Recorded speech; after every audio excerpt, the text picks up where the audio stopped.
James H. Sherrill, originated from Giles County, Pulaski, Tennessee. I come here as a young lad going to school. I went to school at Washington Junior High School and Pearl High School. I graduated from Pearl High, and I attended Lane College for a year.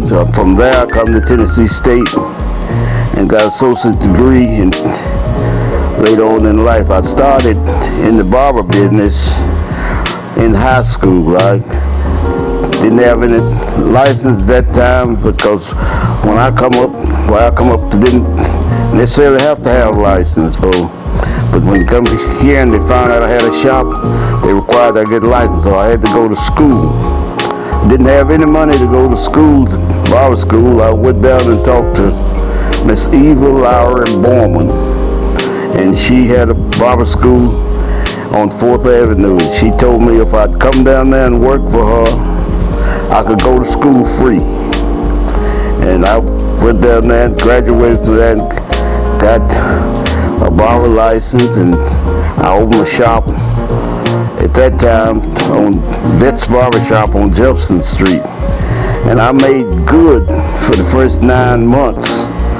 But when school was out, the business was dead for 3 months. So I made up my mind then I was going to move to a location in Nashville where I'd have more business. So I come to this side over here.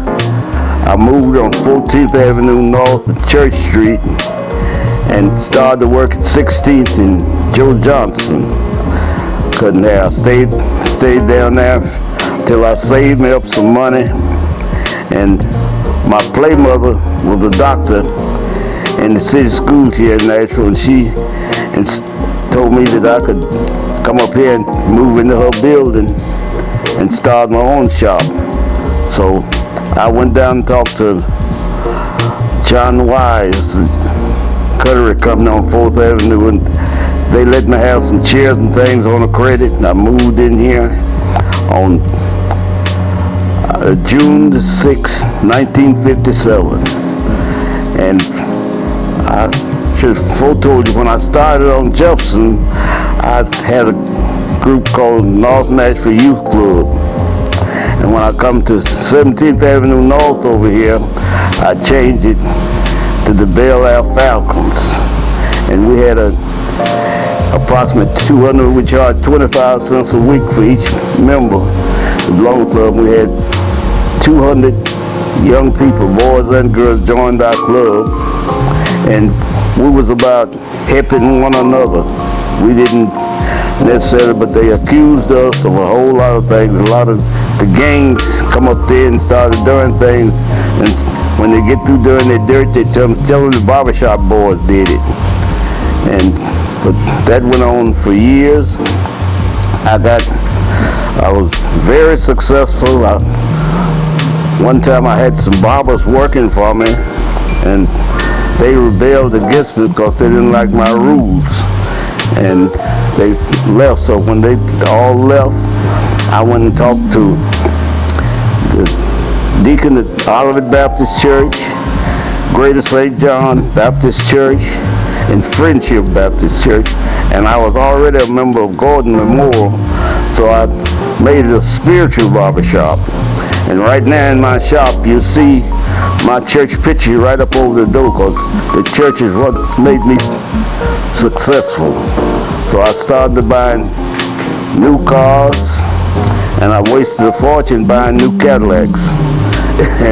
But I finally woke up and found out that the car didn't make me. I had to get out and go, so I started traveling then for Meharry College during the Nixon administration. And I was inviting people to come to Meharry for the mental health thing on the Albine Street.